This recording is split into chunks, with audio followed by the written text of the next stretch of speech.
বিসমিল্লাহির রহমানির রহিম। বাংলাদেশ জামাত ইসলামী এবং 11 দলীয় জোট কদমতলা ইউনিয়ন শাখার উদ্যোগে আয়োজিত আজকের এই নির্বাচনী সভার সম্মানিত সভাপতি আমাদের মাঝে উপস্থিত রয়েছেন পিরোজপুর তথা সারা বাংলাদেশ তথা সারা বিশ্বের অগণন মুসলমানদের হৃদয় স্পন্দন শহীদ আল্লামা দেওয়ার হোসেন সাইদি রহমাতুল্লাহ আলাইহির সুযোগ্য সেতু সন্তান জিয়ানগর উপজেলা শাখার জিয়ানগর উপজেলা পরিষদের সাবেক সফল চেয়ারম্যান 11 দলীয় জোট তথা বাংলাদেশ জামাত ইসলামী মনোনীত পিরোজপুর এক আসনের সম্মানিত সংসদ সদস্য পদপ্রার্থী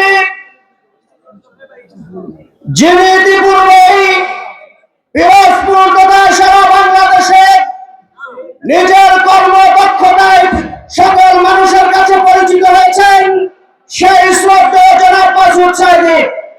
অন্যান্য নেতৃবৃন্দ, সমবেত কদমতলাবাসী, আমাদের আবেদন দুইটি।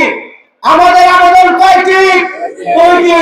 আপনারা জানেন বাংলাদেশের ইতিহাসে 24-এর আন্দোলন ছিল একটি অন্যতম স্বাধীনতার সার্বভৌমত্ব বাক স্বাধীনতা ফিরে পাওয়ার আন্দোলন।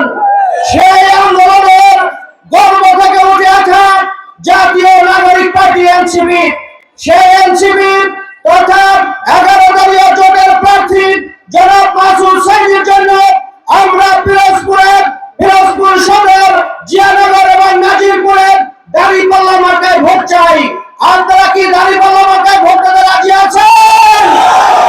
সম্মানিত ভাইরা, আরেকটি কথা আছে। আপনারা জানেন যারা ইউনিয়ন পরিষদে ভোট দিতে গিয়েছেন 3টি ব্যালট পেপার পেয়েছেন, এবছরও 2টি ব্যালট পেপার পাবেন। 13তম জাতীয় সংসদ নির্বাচন শুধু জাতীয় সংসদ নির্বাচন নয়, এখানে আরো একটি ভোট আছে, সেটা হচ্ছে গণভোট। অনেকে অপপ্রচার করেন প্রকাশ্যে এবং অপ্রকাশ্যে। আমরা দেখেছি প্রকাশ্যভাবে আমাদের বন্ধু রাজনৈতিক নেতৃবৃন্দ ভিডিওর মাধ্যমে সরাসরি দেখেছি না ভোটের পক্ষে ক্যাম্পেইন করেন। তারা মিথ্যা তথ্য দিয়ে জনগণকে বিভ্রান্ত করে না ভোটের পক্ষে ক্যাম্পেইন করেন। হাবট হচ্ছে বাংলাদেশ, হাবট হচ্ছে আজাদী, হাবট হচ্ছে রাষ্ট্র সংস্কার।